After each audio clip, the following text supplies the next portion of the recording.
quickly scaled back a quota system for government jobs that sparked weeks of unrest and led to dozens of deaths. Previously, about 30% of jobs were set aside for the families of veterans who fought in the country's War of Independence.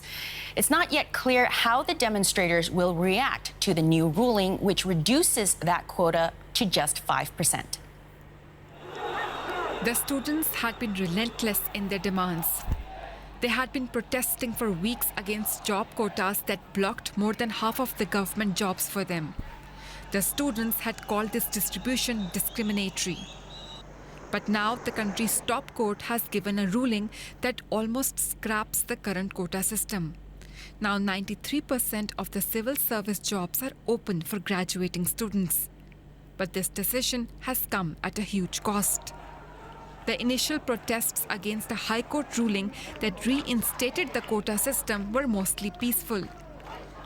But rights groups say in the last couple of days, a hard crackdown by police and other armed forces turned the protests into deadly riots. Violence led to the death of more than 100 people, mostly students. They are firing openly. 3 of the protesters are already dead. A bullet hit the head of another one. I just brought him to the hospital. You see, there are bloodstains on my hand. Hospitals were filled with thousands of students. The killings of so many people have left many devastated. Why are there so many dead bodies? Oh Allah, forgive me. What country do we live in? The government say the killings will be investigated. And now, even though the main demand of the protesters has been recognized by the country's top court, the students say they will not stop protesting till they get justice for those killed. We're joined now by Tasneem Khalil. He is a Bangladeshi journalist who lives in exile in Malmö, Sweden, from where he's joining us. Thanks for coming on. Tasneem, does this scaling back of the reintroduction of the quota mean that the protests will end? No, Melissa, not at all. This whole crisis has moved beyond the demand for reforms in quota in government jobs. Right now, the protesters have vowed to go forward and continue their street agitations, their movement, and they are demanding justice for those that have been killed in indiscriminate police firing and attacks by the ruling party. I'm just curious, why did this even come up with the idea of introducing such a quota in the first place?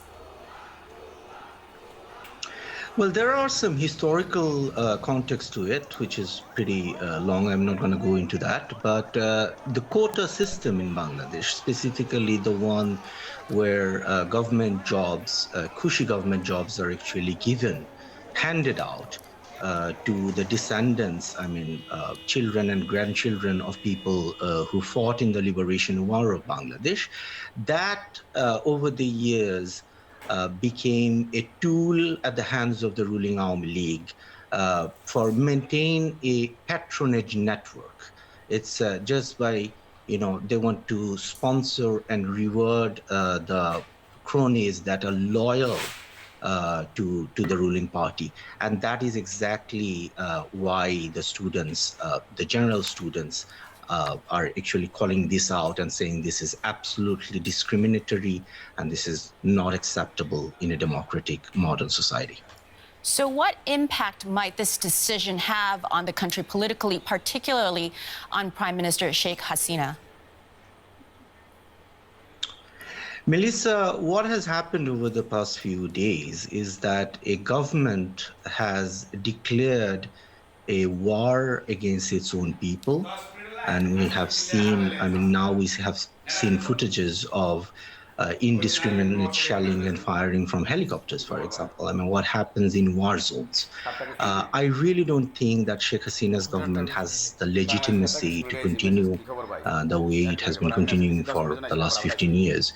It is very hard to speculate what's going to happen next, but I, as a political analyst, as a journalist, I don't see how Sheikh Hasina can survive this crisis as the Prime Minister of Bangladesh and continue ruling the country. Tasneem Khalil, thank you so much.